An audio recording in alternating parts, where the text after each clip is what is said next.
Buenas tardes a nuestro auditorio. Llegó la hora del reloj checador. Nuevamente vamos a discutir problemas que son de interés de los trabajadores, pero que también son del interés del país, del interés nacional. Y en esta ocasión podríamos decir más aún, estaríamos hablando de problemas que son de interés de la humanidad, de interés internacional. Y seguramente mucho de nuestro auditorio habrá seguido en las semanas recientes y pues todo un acontecimiento en la televisión, a través de la televisión de paga, con una serie Chernobyl. Y la verdad, esta serie impactó mucho, trajo a la memoria un tema de hace ya varios años, pero esto tuvo la virtud de reanudar una discusión, pero también de reanudar el conocimiento y las posibilidades de, a partir de un problema grave, como lo fue ciertamente Chernobyl, y por un lado extraer el conocimiento que ese caso nos da, pero por otro lado también saber qué es más la energía nuclear, porque como ya lo decíamos en una de nuestras primeras emisiones, energía nuclear no es únicamente las aplicaciones bélicas, ni es únicamente la generación de electricidad, hay muchas otras aplicaciones. Pero dado el interés que ha despertado en general en el auditorio, en los auditorios, el tema de Chernobyl, en esta ocasión estamos con expertos en la materia. Está el maestro en ciencias Vicente Xolocostli, investigador del Instituto Nacional de Investigaciones Nucleares del Departamento de Sistemas Nucleares. Nos acompaña también el doctor Juan Jaime Vega Castro, también investigador del Instituto Nacional de Investigaciones Nucleares del área de aceleradores. Está con nosotros el secretario general del Sindicato Único de Trabajadores de la Industria Nuclear, organización que por estos días está cumpliendo 55 años de vida y de lucha, y en algún momento más se incorporará con nosotros el compañero Federico Montes, secretario del Exterior del Comité Ejecutivo Nacional del Sindicato. Sin mayor preámbulo, vamos entrando en materia. Maestro Vicente, ¿qué pasó en Chernobyl? ¿Qué es realmente lo que ocurrió ahí? Antes que nada, Carlos, muy buenas tardes a todo el auditorio. Gracias por la invitación, sentirme aquí compañía de ustedes. Y en Chernobyl lo que tuvimos prácticamente se puede resumir en una palabra: negligencia. Como tal, fue un accidente muy grave. Recordamos el julio 26 de 1986, abril 26 de 1986, este fatídico evento que desgraciadamente culminó con la muerte de varias personas. Aún hay ahí ciertas dudas en el número de fallecidos, pero lo importante aquí, Carlos, es despejar las dudas.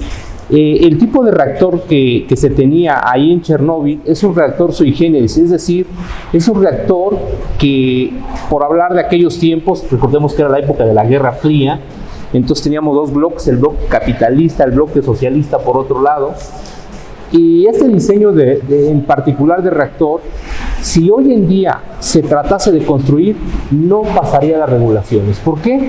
Simple y sencillamente por su diseño intrínseco, que hace que a ciertos valores que llaman de reactividad se vuelva inestable.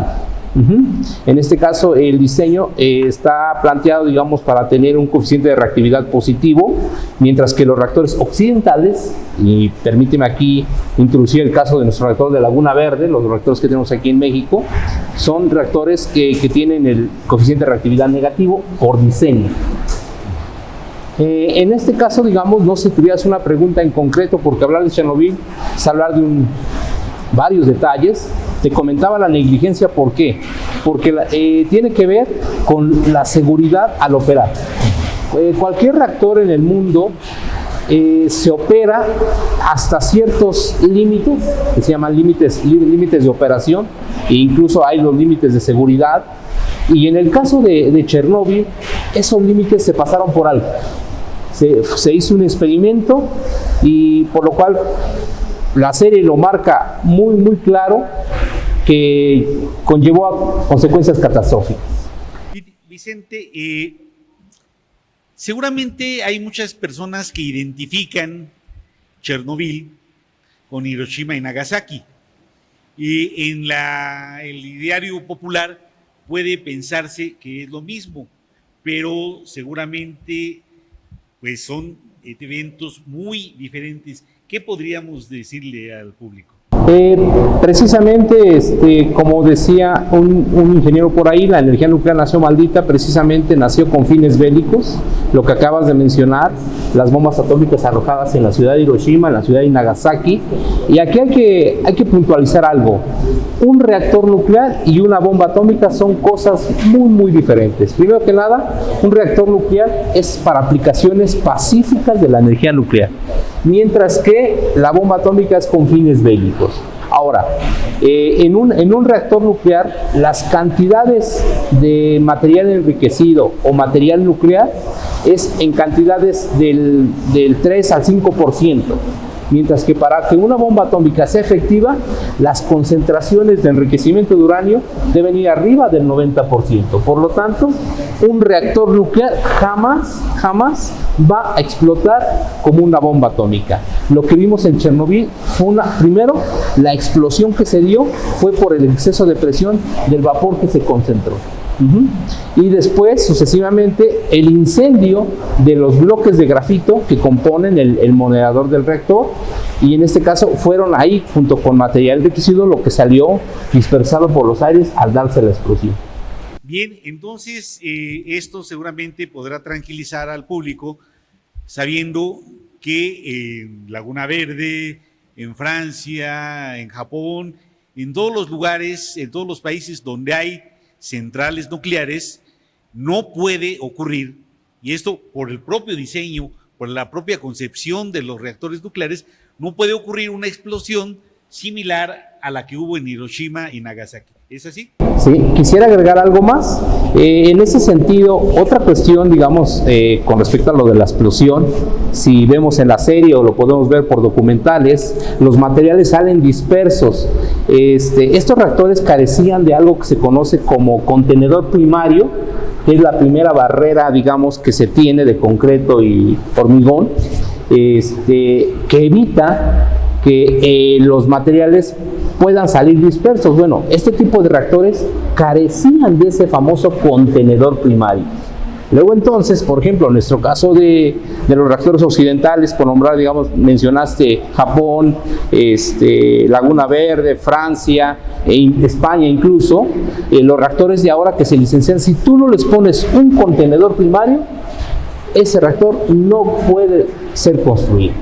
Luego entonces, en caso, por ejemplo, vamos a poner Laguna Verde, vamos a poner el caso, si sucediera algo como lo que pasó en Chernobyl, nada saldría a la atmósfera, nada saldría al exterior, y lo vimos también en el caso, bueno, a un accidente previo a lo que fue Chernobyl, el famoso accidente de la isla de las 3 millas, hubo una fusión del núcleo, pero prácticamente todo quedó contenido dentro de la vasija del reactor. ¿Por qué? Porque tienen su contenedor primario. Bueno, y ya que mencionas la serie, y bueno, la serie es lo que ve el gran público. Ahora sí, ¿qué tan seria es la serie? Mira, la serie, como todo, digamos, pone el dedo en la llaga. Es decir, toca puntos muy sensibles, como cualquier serie, poner unas personas, digamos, una pareja, los niños, etcétera, que incluso, digamos, manejar gran cantidad de muertos. Hay una escena, precisamente al final del capítulo 1, en el cual hay personas paradas sobre un puente y les toca ver la explosión y solamente la pantalla se pone negro, ¿no? Entonces aquí indicando que prácticamente todas estas personas murieron. Son detalles que prácticamente no están completamente comprobados. Ahora, como tal, lo que sí es interesante señalar, y creo que el público se puede dar cuenta, es que cuando se tiene un régimen totalitario en el cual se pasa por alto las decisiones técnicas, pues entonces estamos en un problema. Ahí, por ejemplo, digamos, para evitar más daño a la población del que ya se tenía era la evacuación inmediata, como recomendaban los técnicos, cosa que ahí la parte política, que no conocía, digamos, estos detalles de lo que es la energía nuclear, pues prácticamente negó que se hiciera esa salida, y eso provocó mayores muertes, ¿no? mayores problemas. Ahora, otra cuestión, lo que sí te puede tomar en consideración también de la serie es que hoy en día Chernóbil incluso hay hasta visitas guiadas, ¿sí? Porque los niveles de radiación han bajado bastante e incluso la fauna del lugar ha proliferado. Bien. Entonces vemos que no hay motivo de alarma en aquellos países en los cuales hay centrales nucleares, que como ya se han señalado algunos, y que por lo contrario, sería, y esta es una pregunta, ¿sería deseable que hubiera más centrales nucleares? Claro que sí, Carlos, porque primero que nada, los reactores que se han construido a lo largo de la historia de la energía nuclear son reactores de diferentes tipos, es decir, unos son, en este caso, como el reactor que tenemos aquí en México, el Laguna Verde, moderado por agua ligera y refrigerado por agua. El de Chernobyl, que les decía yo, es un reactor sui generis, es un reactor moderado por grafito y refrigerado con agua. Tenemos otro tipo de reactores, son también refrigerados por agua y moderados por agua, pero en este caso agua a presión, famosos reactores de agua a presión, PWRs. Ahora, como todas las tecnologías han ido evolucionando, hoy en día tenemos reactores mucho más avanzados. Laguna Verde es de generación 2, ya estamos incluso en la generación 3 Plus. ¿Sí? Reactores que llevan sistemas de seguridad pasivos y mucho más seguridad mejorada. Entonces, llevar la energía nuclear hoy en día a mayor escala, claro que es lo correcto, porque es la única energía limpia de carga base que puede hacer frente al cambio climático, junto con las energías renovables como la solar, la eólica, pero recordemos que estas son energías de tipo intermitente. Bien, pues es hora de irnos a un corte y regresamos, no sin antes recordar a nuestro auditorio que nos puede seguir a través de las redes sociales, en YouTube, Facebook, Instagram y en nuestra página www.cananeatv.com. Y los invitamos, como lo hacemos en cada emisión, a compartir este programa con todas sus amistades en sus redes sociales. Regresamos en un momento.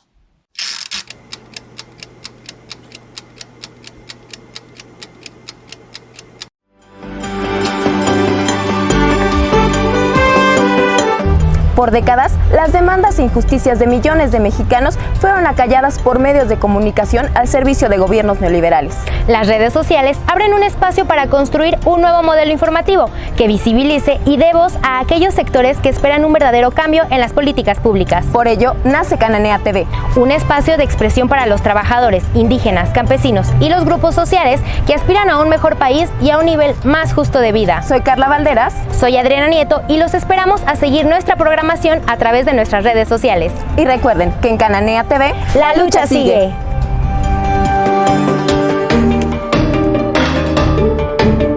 Regresamos a Reloj Checador.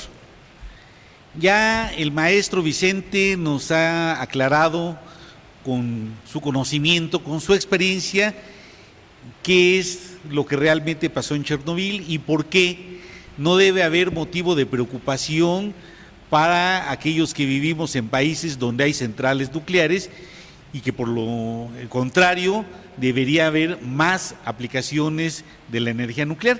Pero también, y como lo veíamos en una emisión que realizamos en julio pasado, hay otras aplicaciones, otros campos de la actividad humana en las cuales hay aplicaciones de la energía nuclear. En México tenemos al Instituto Nacional de Investigaciones Nucleares, que de acuerdo a la ley reglamentaria del artículo 27 constitucional en materia nuclear, es el organismo responsable de el impulso a las ciencias y tecnologías nucleares. Está con nosotros, decíamos, el doctor Juan Jaime Vega Castro, investigador del Instituto Nacional de Investigaciones Nucleares. ¿En qué otros campos podemos hablar de energía nuclear y sus aplicaciones, doctor? Sí, quisiera aprovechar este foro de reloj checador, que lo veo como un foro de discusión y análisis. En este caso era más análisis, algunas ideas que les quisiera presentar acerca de la ciencia y la tecnología. ¿Qué es la ciencia y la tecnología? Bueno, para eso me gustaría hacer un símil de esfuerzos que está haciendo el gobierno de la Cuarta Transformación en otras áreas. Por ejemplo, en cuanto a seguridad, que propone la Guardia Nacional. En cuanto a problemas energéticos que han propuesto, bueno, echar a andar la industria petrolera, que la recibieron en muy mal estado, acabar con el huachicol. En la CFE, bueno, pues estamos viendo esos contratos leoninos en gasoductos, pues revisarlos. Bueno, ¿qué están haciendo en la esfera social? Pues muchas cosas, entre otras, por ejemplo, ayudar a los adultos mayores, a los jóvenes. Crearon programas que no existían para dar ayuda a esos sectores de la población. Bueno, pues así como hay problemas en esas áreas, también tenemos problemas en ciencia y tecnología, y yo creo que son todavía más complejos. De tal manera que el gobierno de la Cuarta Transformación debe hacer un esfuerzo muy grande para abordar ese problema. Hasta ahorita yo creo que todavía no lo ha comenzado. Cualquier país que quiera desarrollarse tiene que abordar los problemas de ciencia y tecnología. No hay manera de que un país tenga futuro si no ataca directamente esos problemas. Entonces, ¿qué podemos hacer en ciencia y tecnología? Bueno, yo les puedo hablar de algunos problemas muy importantes. Por ejemplo, el problema del agua. Es un problema no nada más de México, es un problema del mundo. Sabemos que si no atendemos el problema del agua, eventualmente pudiera llegar a sufrir hasta guerras. Cuando empieza a faltar más el agua de lo que ya falta, vamos a saber, vamos a entender y vamos a sentir la importancia de ese problema. Es un problema que se puede atacar con ciencia y tecnología. De hecho, algunos países ya están haciendo esfuerzos, pero estamos haciendo esfuerzos tardíamente a nivel mundial. Por ejemplo, el problema del agua se decretó en la década del 2005 al 2015 con la década del agua. En nuestro país, pues yo creo que muy poca gente se enteró, muy pocas cosas hicimos. Yo sé que hay grupos de geofísicos que están tratando de hacer estudios en la parte del agua, pero se pudieran hacer mucho más. Sin embargo, falta apoyo. Y no nada más se queda en decir que en relación a la ciencia y tecnología nos quedamos cortos en apoyo. Nos quedamos cortos en elementos del gobierno capaces de analizar esa problemática. En otros países se tienen cuerpos dentro del gobierno llenos de técnicos de primer nivel que atacan esos problemas, los analizan y hacen propuestas a la comunidad científica y tecnológica para que aborden esos problemas. Son de tal envergadura que es difícil abordarlos, digamos, vía CONACYT con sus proyectos, porque son grandes proyectos que se tienen que proponer a nivel nacional, forma sectorial, coordinados a veces el interés de varios sectores que pueden contribuir a ese problema. Por ejemplo, ¿qué tan grave es el problema del agua? Digamos, en un país que lo han estudiado muy bien, Estados Unidos, tienen un problema gigante con el agua. En la parte, digamos, central de Estados Unidos existe el acuífero de Ogallala. Ese acuífero suministra agua para la producción agrícola del 20% en Estados Unidos. Ese acuífero ha estado bajando, descendiendo su nivel freático 60 centímetros por año durante los últimos 50 y tantos años, lleva como 30 y tantos metros. Es un acuífero que, dependiendo de la parte, tiene entre 300 y 140 metros. Ese acuífero, dentro de 40 años, van a dar las últimas. ¿Qué van a hacer con esa agricultura? Que ya no va a poder ser sustentada con agua. Estados Unidos exporta muchos alimentos al mundo. Entonces allá han súper estudiado ese acuífero y todavía no encuentran la solución. Pero acá en nuestro país ni siquiera hemos hecho sus estudios. Hay pocos esfuerzos que se han hecho durante ya algunas décadas por geofísicos para el estudio, por ejemplo, pues de las aguas subterráneas en el estado de la cuenca del Valle de México, que proporcionan la mayor parte del agua que consumimos, pero no sabemos muy bien cuáles son sus rutas de abasto de esas aguas, si las estamos contaminando, si estamos urbanizando y cerrando esas áreas. Hay tecnologías que se pueden hacer o que se pueden desarrollar que pueden acelerar esos estudios. Por ejemplo, la espectrometría de masas con aceleradores es la técnica analítica más precisa en el mundo. Supera 1.000.000 de veces a cualquier otra técnica existente. Con esa se pudieran hacer estudios de acuíferos muy fácilmente. Se puede suministrar o inyectar cualquier material, sea venenoso o no sea venenoso, en cantidades tan pequeñas que no va a tener ningún efecto. Pero con esa tecnología tan fina podemos seguirlos fácilmente. Entonces tendría un impacto tremendo en el estudio, por ejemplo, del agua. Eso ya se ha hecho en algunas partes. Acá no se ha hecho en nuestro país. Con esa misma tecnología de espectroscopía de masa con aceleradores, pudiéramos hacer microdosificación para hacer el desarrollo de fármacos. Actualmente existen a nivel mundial entre 10 y 20 productores de fármacos que ya tienen implementada esa tecnología. México, ¿cómo pudiera entrarle a ese negocio? Tal vez no tengamos esas industrias farmacéuticas tan grandes, pero tenemos condiciones muy adecuadas para que los estudios de microdosificación se hagan en nuestro país. En los países desarrollados tienen el problema que no es muy fácil encontrar candidatos que estén dispuestos a participar en esos estudios. La gente tiene seguros, tiene más posibilidades que en nuestro país. En nuestro país eso sería más fácil. Con esa tecnología se pueden hacer microdosificaciones que no tengan ningún efecto farmacológico, pero que se puedan ser perfectas para ver estudios de metabolismo y farmacocinética de las drogas, de los medicamentos, lo cual aceleraría de manera estupenda el desarrollo de fármacos, que a veces toma de 12 a 14 años, por eso es tan caro luego un fármaco. No es tanto el costo del fármaco, sino toda la inversión que se ha hecho.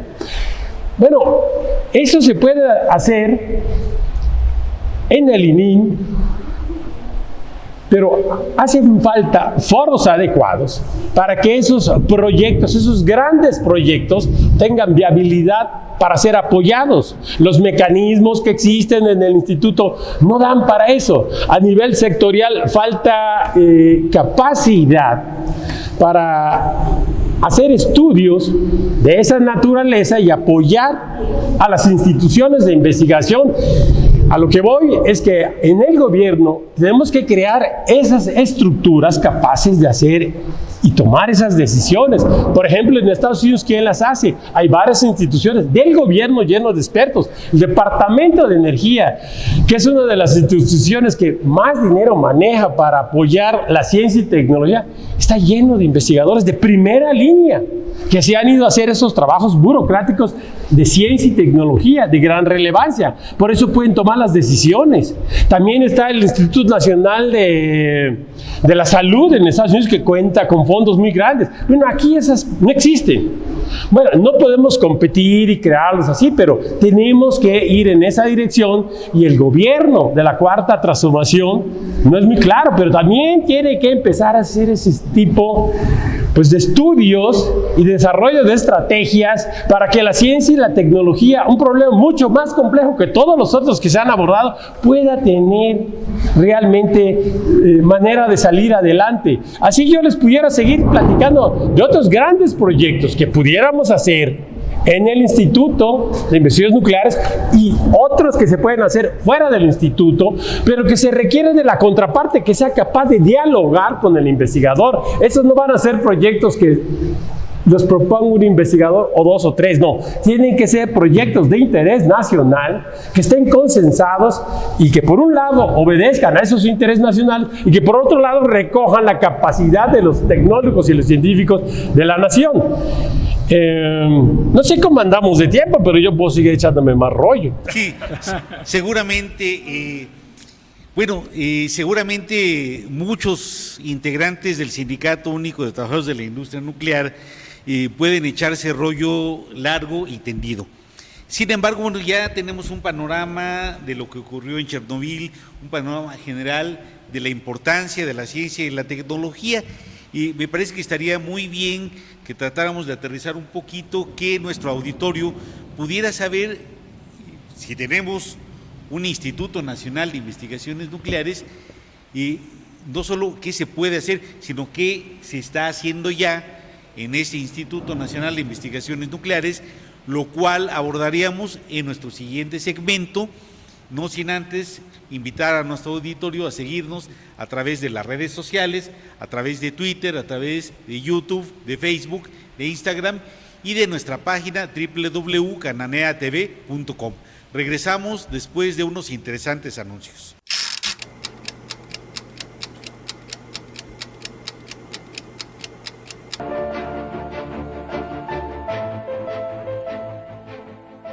En Cita con la Sororidad hablaremos de la lucha de las mujeres en su rol de lideresas, profesionistas y luchadoras sociales para acceder en la política, la ciencia y la cultura. Un empoderamiento desde el cual buscan transformar a México. Soy Griselda Lozada y las espero en Cananea TV, porque la lucha sigue.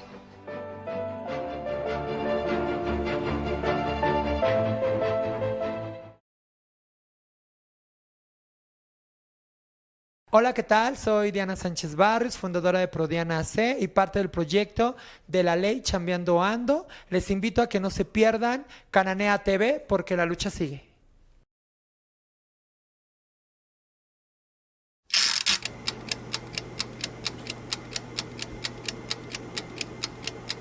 Continuamos en Reloj Checador analizando temas y que no solo en esta ocasión son de interés de los trabajadores y de interés del país, sino de interés incluso internacional.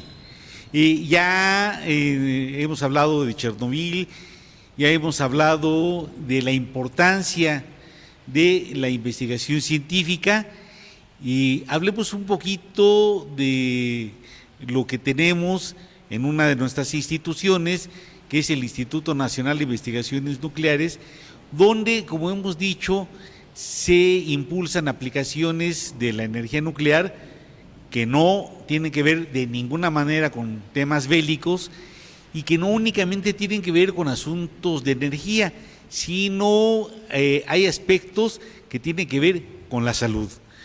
Jaime, doctor. Bueno, en efecto hay proyectos que ya son una realidad en el ININ que tienen que ver con la salud. Me gustaría hablar de uno de ellos, hay varios, ¿no? Por ejemplo, una pluma de plasma. ¿Qué es eso? Bueno, eso es un dispositivo que usa un plasma no térmico que puede ser usado. Doctor, tal vez nuestro auditorio no sepa qué es un plasma. Bueno,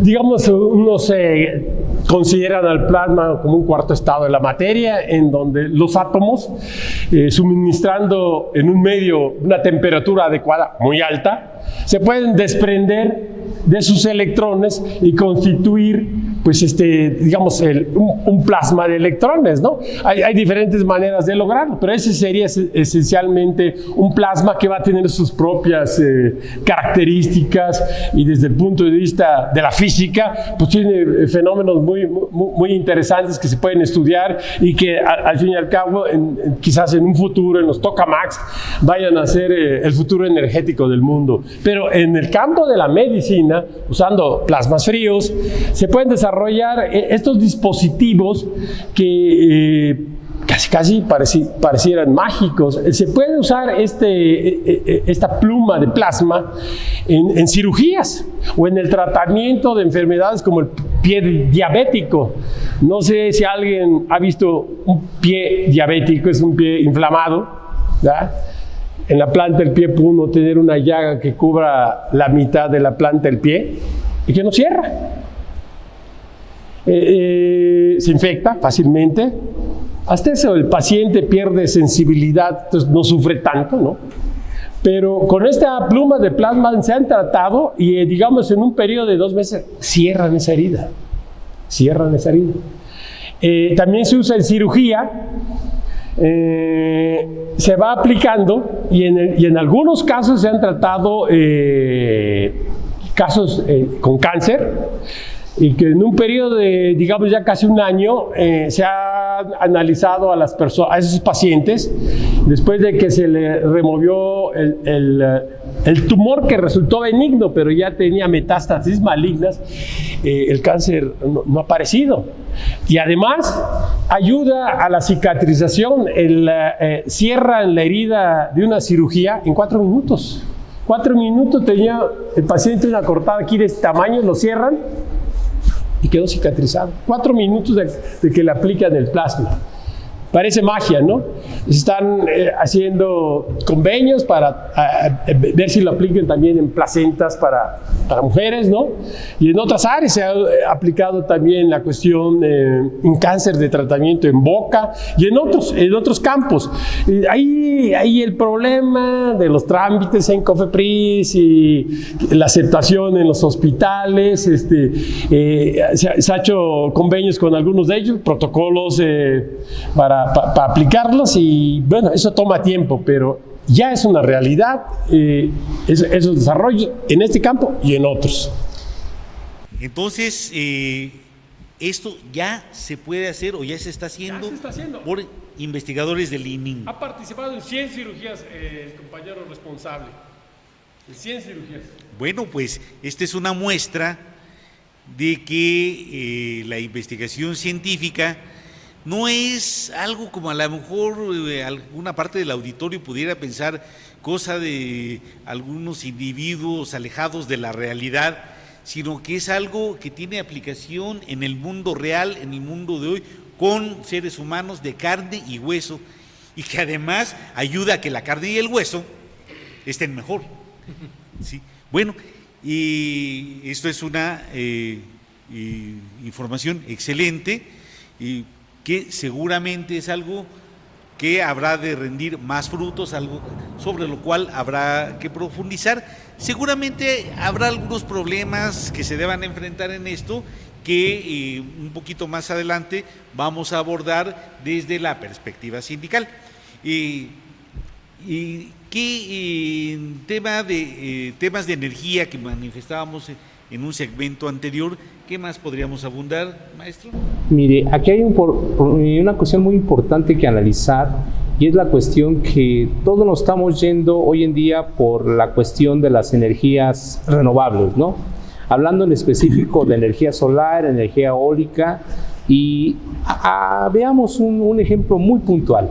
Por ejemplo, el parque vehicular que se tiene actualmente en México, que es a base de combustibles fósiles, si nosotros decidiéramos cambiar súbitamente todos estos autos por autos eléctricos, tendríamos que ver de dónde les llegaría esa electricidad.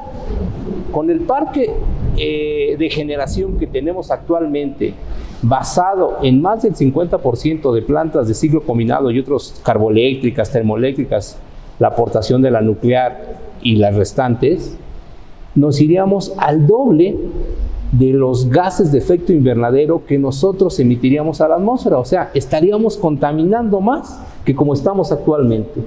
Curioso, ¿no? ¿Por qué? Porque aquí es muy importante que no nada más el hecho de cambiarnos a la cuestión de los autos eléctricos, sino ver la fuente de electricidad que estás utilizando para suministrarla. En este caso si se trata de depender de los combustibles fósiles, recordemos que las plantas de combustóleo, las plantas de carbón y obviamente ciclo combinado que utilizan gas, se refiere a carga base, ¿sí? A energía que no es intermitente, como lo es la eólica, que depende si hay viento, o como lo es la solar, que depende si hay luz del sol, ¿no? Disponible. Entonces, en este caso, la única energía que no emite gases de efecto invernadero en su operación es la energía nuclear. Y eso es muy importante tomarlo en cuenta.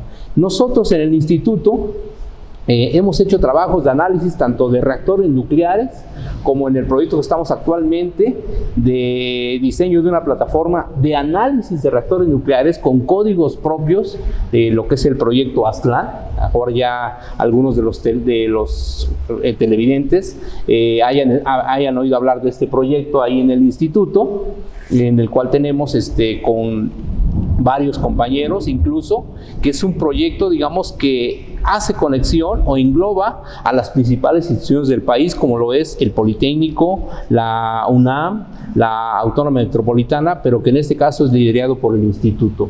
En este caso, se trata de tener una herramienta de cálculo para análisis de reactores nucleares, del tipo que sean, ya sea reactores, digamos, de segunda generación, de tercera generación o reactores avanzados, y depender menos de códigos comerciales que realmente pues cuestan bastante caros, y con lo cual tendríamos un ahorro considerable. Pues esto nos llama mucho la atención porque dentro de los proyectos del gobierno del presidente López Obrador se ha insistido mucho en la construcción de una nueva refinería, y hay quienes se oponen a ello desde la perspectiva de que ya vienen los autos eléctricos, entonces ya para qué queremos. Pues al parecer no es tan sencillo que ya vienen los autos eléctricos, y sí es cierto que se necesitan diversificar las fuentes de generación de energía, y pues muy interesante. Sabemos que no únicamente en el Instituto Nacional de Investigaciones Nucleares se hace investigación, y que no únicamente es el Sindicato Único de Trabajadores de la Industria Nuclear quien está preocupado por los temas de la investigación, por los temas del mundo del conocimiento. Ya se incorporó nuestro compañero Federico Montes, secretario del Exterior del Sindicato Único de Trabajadores de la Industria Nuclear, y seguramente el compañero en su trabajo cotidiano ha tratado con otros sindicatos de otras instituciones en las cuales hay problemáticas similares y seguramente se están buscando caminos comunes. ¿Qué nos puedes decir al respecto, Federico? Pues efectivamente, Carlos, la mayor parte de los centros públicos de investigación tuvo que comenzar esta administración de Andrés Manuel López Obrador con problemas muy serios por los ajustes presupuestales, por las políticas de austeridad. Sin embargo, se tiene que comentar que gracias a la organización que se ha logrado a través de Censuesic, a través de la UNT, instancias a las que pertenecemos, hemos logrado participar y hacer difusión en el seno de la 64ª legislatura. Esto no es tan sencillo, tú lo sabes muy bien, Carlos, eres precursor de estas tareas. El abanico de las posibilidades en el Instituto Nacional es muy amplio, ya mis compañeros lo han explicado, y eso es una muestra pequeña de lo que ahí se puede hacer y de lo que se está haciendo, por supuesto. ¿Cuál es la tarea de nosotros como Comité Ejecutivo Nacional? Nos interesa llegar a las instancias en las que se toman las decisiones. Queremos que nuestros legisladores, a la hora de tomar una decisión respecto hacia dónde orientar el presupuesto, lo hagan con un amplio sentido de responsabilidad social. Es decir, no se está solicitando el beneficio para un comité ejecutivo o para un grupo de trabajadores. Nosotros estamos muy conscientes y muy convencidos de que el trabajo que se está realizando por todos los investigadores del instituto, por todo el personal del Instituto Nacional de Investigaciones Nucleares, es un trabajo con un amplio sentido social. Muy bien, gracias Federico. Pues nos acercamos al final de nuestro programa y como siempre los tiempos nos ganan, pero nos falta aún abordar un poquito más la parte política, la parte sindical, lo cual vamos a hacer en el siguiente segmento, después de un breve intermedio y de algunos interesantes anuncios. Recordamos a nuestro auditorio que nos siga a través de las redes sociales, que comparta con sus amigos y también con los que no sean sus amigos, dado que estos temas son de interés de los trabajadores del interés nacional. Volvemos en unos momentos.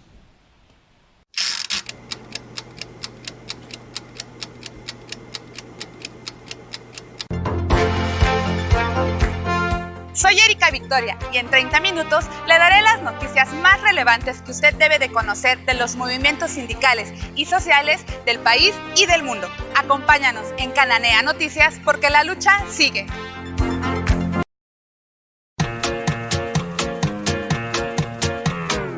¡Caray! Oiga, señor, señora, ¿cómo queremos un mejor país si no cambiamos nosotros? Yo soy su amiga Jerry González, nos vemos por Cananea TV, porque caray, la lucha sigue. Continuamos en esta emisión de Reloj Checador, ahora que ya nuestros compañeros investigadores nos han explicado ampliamente algunas de las actividades que se desarrollan en el Instituto Nacional de Investigaciones Nucleares, así como sus perspectivas, y también un tema con el cual empezamos, que es el de Chernobyl. Sin embargo, los trabajadores, quienes hacen realidad la investigación en temas de ciencias y tecnologías nucleares en México, pues somos trabajadores como los demás, con problemas, con aspiraciones, con organización, con lucha. Y en este último segmento vamos a aprovechar que se está realizando el 27º Congreso Nacional Ordinario del SUTIN, el Sindicato Único de Trabajadores de la Industria Nuclear, y el secretario general y el secretario del Exterior del Comité Ejecutivo Nacional de este sindicato nos van a explicar un poco sobre la parte sindical. Federico, ¿cuáles son desde tu punto de vista los principales temas que este Congreso está abordando y sobre los cuales tiene que tomar decisiones? Bueno, hay una variedad de temas que atender, Carlos. Podríamos referirnos incluso a lo que ahorita está ocupando la agenda nacional. Sin embargo, en esta instancia, que es nuestro 27 Congreso General Ordinario, lo que pretendemos es, en primera instancia, desahogar una problemática que es muy común en todos los sindicatos y que tienen que ver en todos los aspectos, desde el laboral hasta el tema de salud. Hemos estado desarrollando este congreso y se han presentado muchas propuestas, obviamente de las más interesantes, y creo que la fundamental sería hacer los preparativos para un buen proyecto, en virtud de que próximamente tendremos una revisión contractual, la cual no se ve que vaya a ser algo muy sencillo de abordar. Es decir, la intención de todo este trabajo debe de ir en función de lograr una cohesión con todos los trabajadores, de tal forma que todos estemos navegando y remando en una dirección con la intención de mantener nuestro contrato colectivo y, por supuesto, algo muy importante es mantener vigente a nuestra institución por el compromiso social que tiene con México. Y seguramente nuestro público ha escuchado hablar del Sindicato Único de Trabajadores de la Industria Nuclear. De su ya larga trayectoria, pues está cumpliendo 55 años. En estos 55 años seguramente han sido muchos los retos, muchas las luchas que se han debido emprender, y seguramente también se ha tenido que hablar en algún momento de errores y de tropiezos. Sin embargo, si vemos hacia el futuro, Manuel, ¿y cuáles consideras que son las perspectivas para el Sindicato Único de Trabajadores de la Industria Nuclear y, por supuesto, también para el Instituto Nacional de Investigaciones Nucleares? Bueno, antes que nada quisiera agradecer esta honrosa invitación y dar las gracias a los integrantes de Reloj Checador a través de Cananea TV en esta entrevista. Claro que sí, voy a responder, Carlos, esta pregunta me parece muy interesante y empezaré por decir que están implícitas las actividades tanto del Instituto Nacional de Investigaciones Nucleares, nuestro instituto, y el Sindicato Único de Trabajadores de la Industria Nuclear. Los trabajadores pues nos debemos precisamente en primera instancia al país, en segunda a nuestra materia de trabajo, que también viene a fortalecer a la institución. ¿Hacia dónde vamos y cuáles son las perspectivas? Yo creo que la problemática actual, como bien lo comentaba hace un momento Federico, tiene que ver en una parte con todos los cambios tan grandes que hay en las reformas de leyes. Voy a hablar precisamente de la Ley Federal de Trabajo, la Ley de Remuneraciones de los Servidores Públicos, la Ley de Ciencia y Tecnología y también, ¿por qué no decirlo?, también la parte de la transparencia, de la parte de INAI. Como podrán darse cuenta, pues son bastantes leyes que están afectando no nada más a nuestra organización sindical, sino a todas las organizaciones de los sindicatos y de los trabajadores, los cuales pues la verdad en estos momentos tan difíciles de un cambio político, al cual yo llamo un cambio de manera turbulenta, el que se ha venido realizando, porque pues el pasado reciente no ha sido un pasado que a todos nos haya dejado con una satisfacción en la parte laboral, social y económica. Evidentemente esto también se refleja en nuestra institución, la falta de un presupuesto amplio suficiente que venga a satisfacer todas las necesidades de los proyectos y, por qué no decirlo, de las cuestiones sociales de los trabajadores, estas plasmadas en sus prestaciones del contrato colectivo de trabajo, vienen a ser fundamentales para que nuestra organización, junto con las administraciones en turno, podamos llegar a concluir y establecer los mecanismos de solución y también de que nos permitan crear un futuro en términos generales para la institución y para los propios trabajadores y la sociedad más halagador.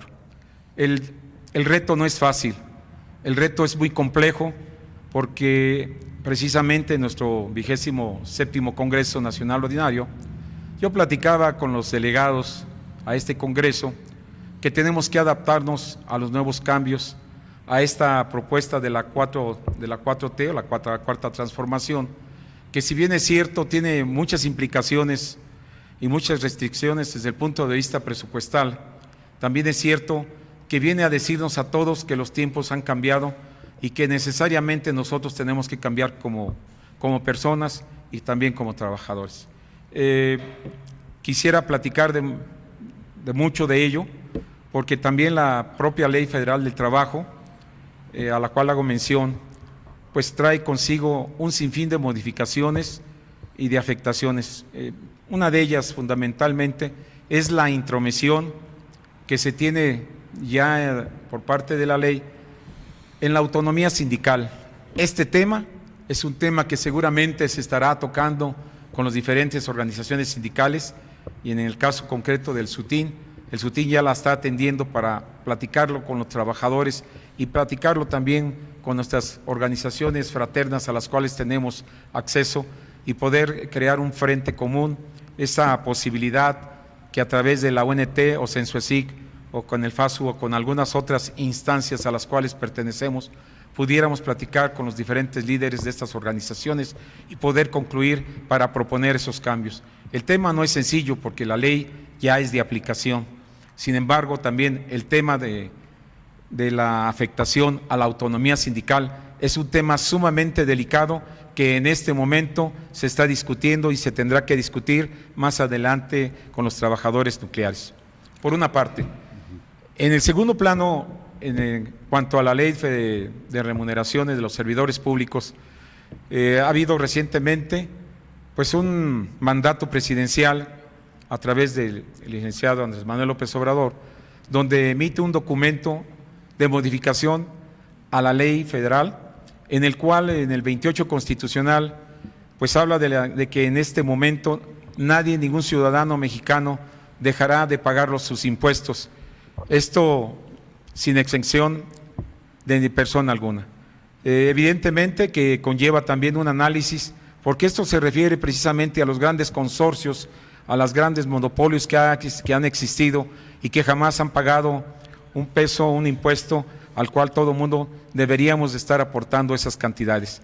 Evidentemente, cuando existe un contrato colectivo de trabajo, pues las condiciones son muy particulares en cada contrato y consideramos que de esta ley, tanto de la ley federal como de la ley de remuneraciones, deberían de respetarse los contratos colectivos en su forma completa, esto digamos en las prestaciones y con los logros sindicales que se han obtenido a través del tiempo por los diferentes representantes de las organizaciones sindicales. Es un tema complejo, es un tema profundo que esperemos que en el mediano y corto plazo podamos tener una respuesta clara y también por parte de las autoridades correspondientes, quienes han estado aprobando todas estas leyes. He estado hablando de la ley federal, de la ley de remuneraciones, y evidentemente esperemos que con la nueva ley, con la propuesta que se está haciendo ahorita por parte de los legisladores, tanto de la Cámara Alta como de la Baja, en cuanto a la ley de ciencia y tecnología, ojalá podamos platicar y podamos concluir en beneficio de la ciencia, la tecnología y el desarrollo tecnológico que muchos de los investigadores en las diferentes instituciones vienen realizando en el trabajo cotidiano. Manuel, prácticamente en todas nuestras emisiones hemos terminado con un par de preguntas, un par de grandes preguntas que a lo mejor parecen sencillas. ¿Qué hacer y por dónde empezar? Es claro, según lo que nos han planteado tanto Vicente, Jaime, Federico como tú, que los problemas de los trabajadores nucleares van más allá del salario, van más allá del trabajo diario, tienen que ver con el futuro del país. Y en 2 minutos, ¿cuáles nos dirías que son las tareas más urgentes que en el caso del Sindicato Único de Trabajadores de la Industria Nuclear se deben emprender? ¿Cómo no? Bueno, yo considero que lo primero es que reconozcamos nuestros errores como trabajadores.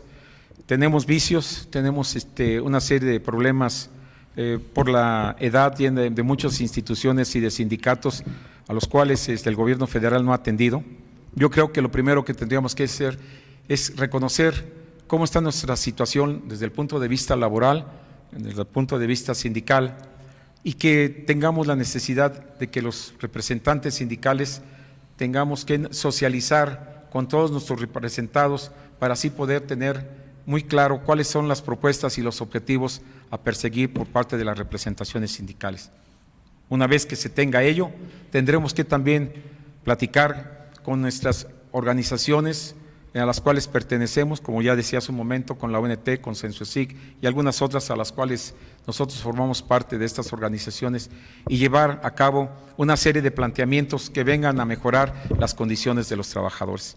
Concretamente, creo que tendríamos que empezar por ahí y pues más adelante, a través de nuestras organizaciones, poder llevar a cabo propuestas concretas a la Presidencia de la República para que tengamos una apertura de diálogo y de propuesta y de respuesta por parte del señor presidente. Gracias, Manuel.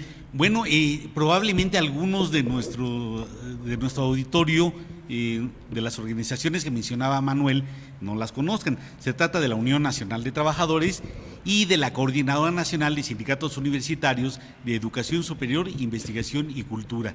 Y como nos pasa cada semana, el tiempo nos ganó y hay muchas preguntas, hay muchos temas sobre los cuales deberíamos continuar y esperamos poder en algún otro momento tener una entrevista como esta y que ojalá el SOTIN nos pueda decir que ya está avanzando la industria nuclear en México, que ya tenemos una política científica y tecnológica de acuerdo a lo que el país requiere. Por lo pronto, reiteramos la invitación a nuestro auditorio a que nos siga a través de las redes sociales que están apareciendo en pantalla y nuevamente agradecemos al equipo que hace posible que esta emisión llegue a sus dispositivos, a Brenda, a Fabiola, a todo el equipo de Reloj Checador. Muchas gracias y nos vemos en la próxima.